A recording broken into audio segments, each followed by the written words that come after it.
बाबा ने भी जब कम्युनिज्म कोलैप्स होने के पहले यही बात बोली थी कि कम्युनिज्म कोलैप्स होने वाला है और एक वैक्यूम क्रिएट होगा, और वैक्यूम क्रिएट होगा, उसी वैक्यूम में प्राउड को प्रचार करके लाना है।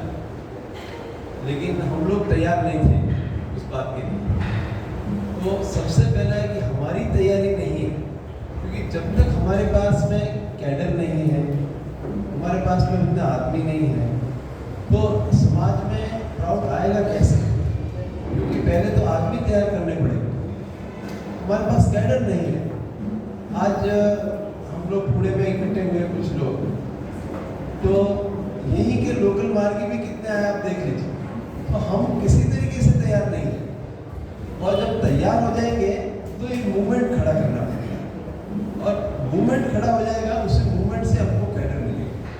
तो आज हमारे पास में ये परिवर्तन लाने के लिए भिक्षुक क्षुद्रों की जरूरत है, और ये भिक्षुक क्षुद्र भी हमारे पास में तैयार नहीं हुए।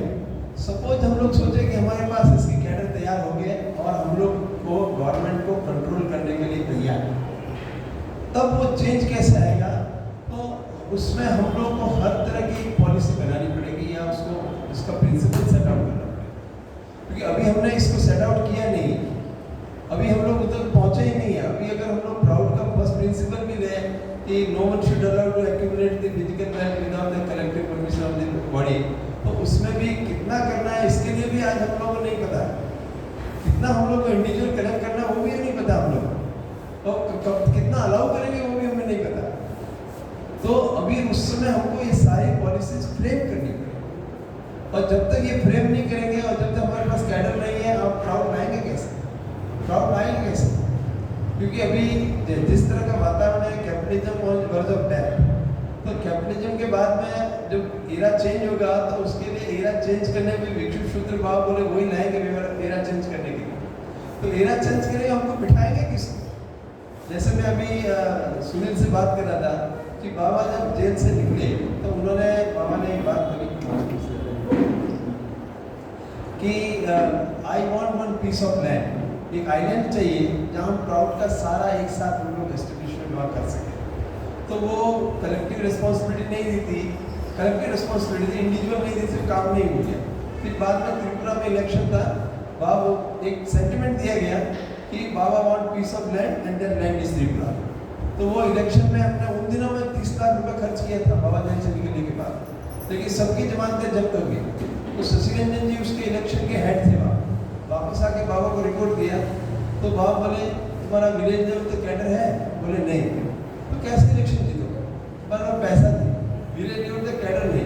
आज बूथ पे बैठने के लिए हमारा कैडर नहीं कि वोटर सही हो रहा है नहीं हो रहा है, हमारे पास कैडर नहीं। बोले जब तक आप विलेज लेवल कैडर नहीं बनाओगे तो कैसे इलेक्शन में जीतोगे? तो आज हमारा कैडर बनाना सबसे बड़ी बात है कि हमारे पास कैडर हो गया, पावर हाथ में आ गया, तब हमारे पास आदमी है, ऑनेस्ट आदमी है जो आप हर सेक्टर में बिठा सकते हैं। और बिठाने के बाद उसमें हमको पॉलिसी बनानी पड़ेगी उस हिसाब से, क्योंकि आज जो पॉलिसी बनाएंगे, सपोज हम 10 साल पहले पॉलिसी बनाते हैं या 20 साल पहले बना देंगे एक आदमी को कितना पैसा इकट्ठा करना चाहिए या उसको अलाउ करना चाहिए रखने के लिए। आज इन्फ्लेशन के अंदर में आप देख लीजिए, अब 10 साल पहले का आज पैसे की वैल्यू क्या हो। तो आज जिसमें हमारा सपोज हम लोग 10 साल के बाद 20 साल के बाद जब भी इस तरह से हमारा पावर में आने का है, तो हमको उस समय के हिसाब से पॉलिसी बनानी पड़ेगी एवरेज सेक्टर के लिए। अभी जैसे हम लोग शेयर मार्केट के लिए, की इंडस्ट्रीज के लिए, मिडिल इंडस्ट्रीज के लिए है, या स्मॉल स्केल इंडस्ट्रीज के लिए, या इंडिविजुअल इंडस्ट्रीज, तो हर एक के लिए। और हमारा एडमिनिस्ट्रेशन कैसे रन करेगा? कारण कि जैसे अभी जब पॉलिटिकल पार्टी चेंज होती है तो उनको ज़्यादा दिक्कत नहीं होती। क्यों? क्योंकि एडमिनिस्ट्रेशन कौन चलाता है? ब्यूरोक्रेट चलाते हैं, ब्यूरोक्रेट चलाते हैं एडमिनिस्ट्रेशन, सिस्टम चलाता है। केवल हेड चेंज होता है, बाकी सारे वही रहते हैं उनके, और IAS IPS है उनके सेक्रेटरी लेवल तक सारे लोग वही चलाते हैं देश को। तो अगर गवर्नमेंट चेंज हो गई तो आने के बाद कुछ पॉलिसीज को लोग बदलते हैं या उसका एग्जीक्यूशन का सिस्टम बदलते हैं, बाकी सारा का सिस्टम एग्जिस्टिंग है।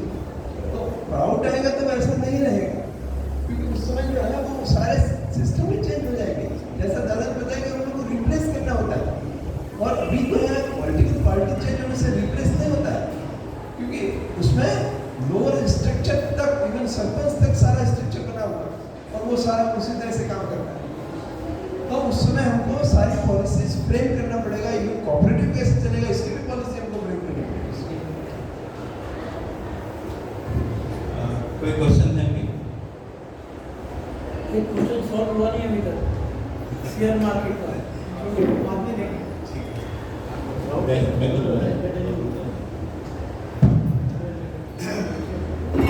अभी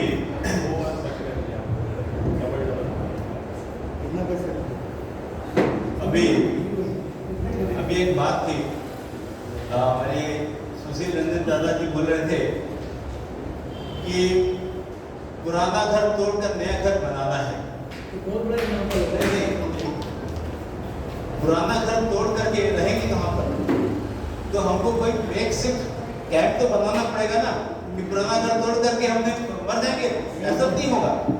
तो हम उस व्यवस्था की बात कर रहे हैं कि ये जब पुराना घर तोड़ना भी है तो मेकशिफ्ट कैंप बनाएंगे, बाद में नया घर बनाते रहेंगे। वो प्रोसेस में टाइम लगता है। तो ये जो प्रोसेस है ये एक दो दिन का प्रोसेस नहीं होता है। इसका प्रोसेस में टाइम लगेगा, 10 साल लगे, 5 साल लगे, 3 साल लगे, लेकिन टाइम बहुत लगेगा। टाइम लगने से पहले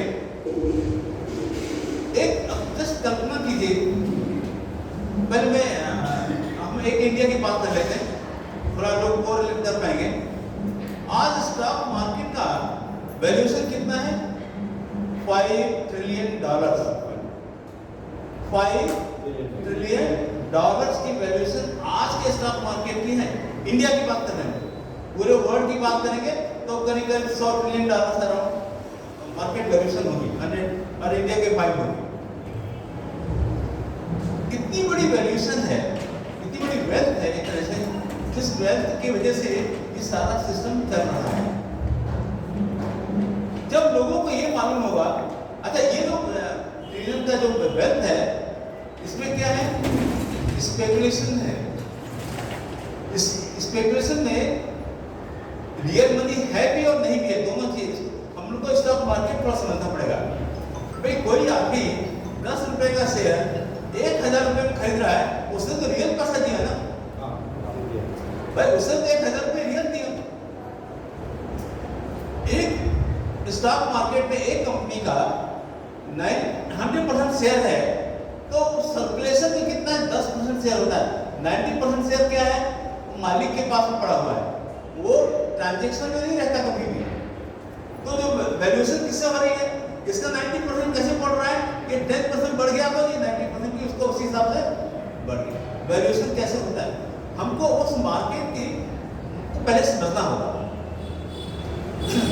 दूसरा चीज, अभी जैसे भट्ट दादा बात कर रहे थे, उन्होंने एक बात कही कि हम जो की इंडस्ट्रीज हैं जो हमारी फिलॉसफी में है उसको नेशनलाइज कर देंगे।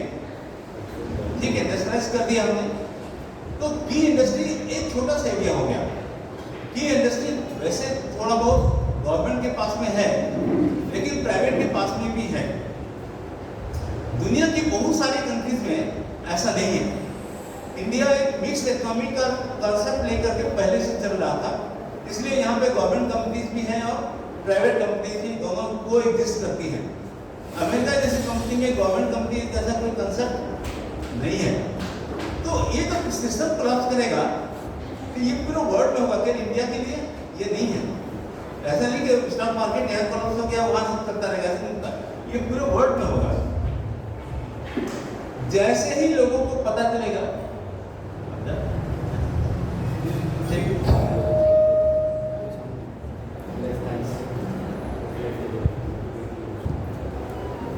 गणेश भट्टारा को बहुत बहुत धन्यवाद 2 दिन के हमारे 3 दिन के हमारे शिविर में करने के लिए। अभी इनकी